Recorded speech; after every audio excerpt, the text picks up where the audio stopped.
Welcome back once again to the St. John's Speed Shop. And today, what we've got for you is the 125th AMT 1971 Plymouth Duster 340. Now, I gotta be honest, over the years, I never liked the Duster body style. Thought it was boring and bland, at least the ones in person I saw. Just never cared for it.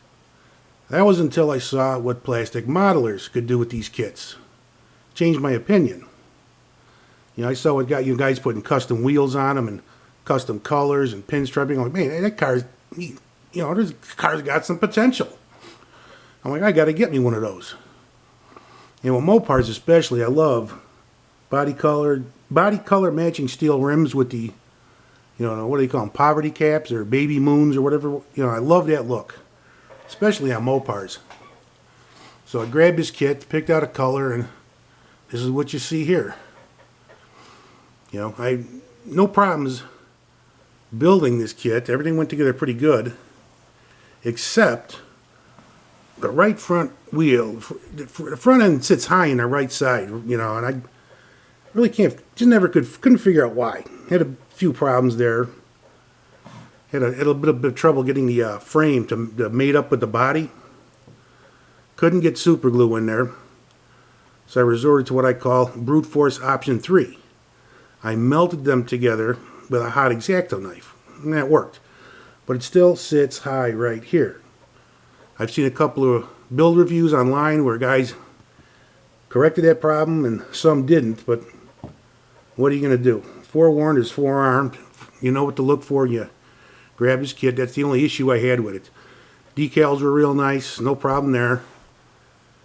Interior is nicely detailed, and because this one's white, well, actually, probably we'll get to see it on camera.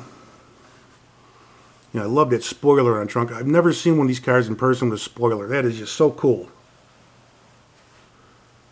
Hated this body style until modelers got their hands in the kits. Completely changed my mind. Now let's see what's inside. Yeah, we can see this one.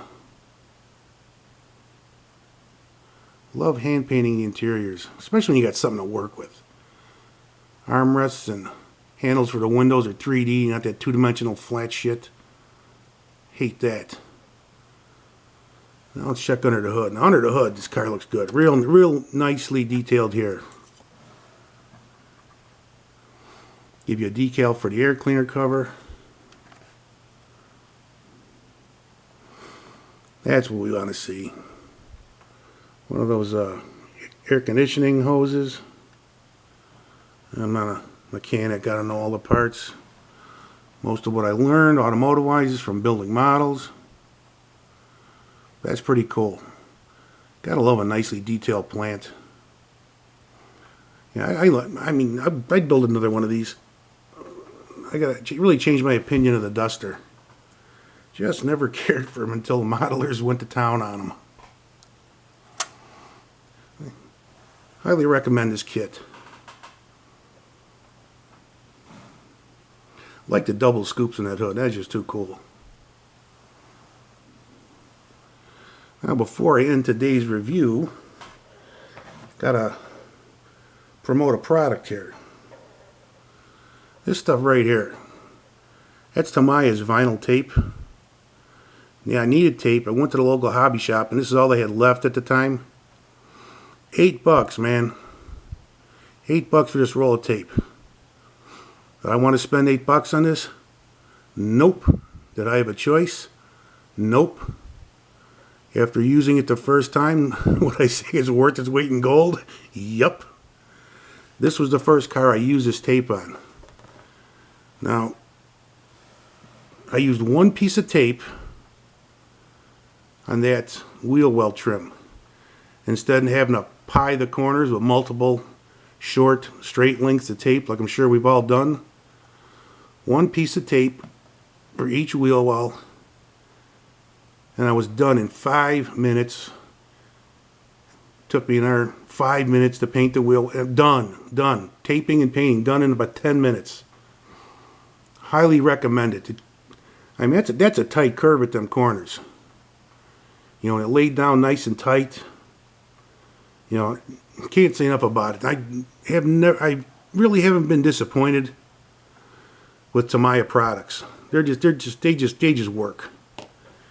And if there are any newer modelers out there, this stuff right here, shading can make a huge difference on any kit. The panel lines for those doors, the vent right here.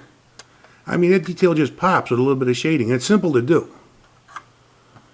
You know, you just let the, we'll call it a wash. It's a lot simpler than call it panel line accent color. You put the wash, let it run into the panel lines, and let it dry. You get a much better result if you let it completely dry.